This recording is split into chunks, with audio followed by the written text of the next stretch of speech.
সংস্কার একটা সাংঘাতিক শব্দ হয়ে গেছে এখন, সংস্কার মানে এখন মানে সব কিছুতে সংস্কার।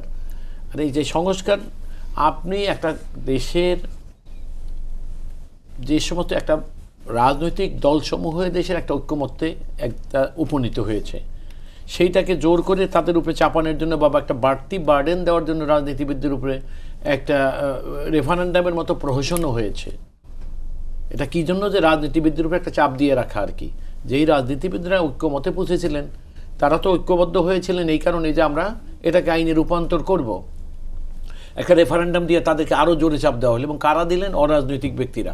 তাদের ওই অবিশ্বস্ততা থেকে তারা মনে হয়েছে কি, যারা এদেশে রাজনীতি করে না, সুশীল সমাজ, তাদের একটা সমস্যা হয়ে গেল, তারা রাজনীতিবিদদেরকে বিশ্বাস করতে চায় না। সেজন্য রাজনীতিবিদদের জন্য বিব্রতকর অবস্থা তৈরি করার তারা একটা সবসময় একটা কৌশল অবলম্বন করে চলতে থাকে। এক্ষেত্রেও ব্যতিক্রম কিছু হয়নি।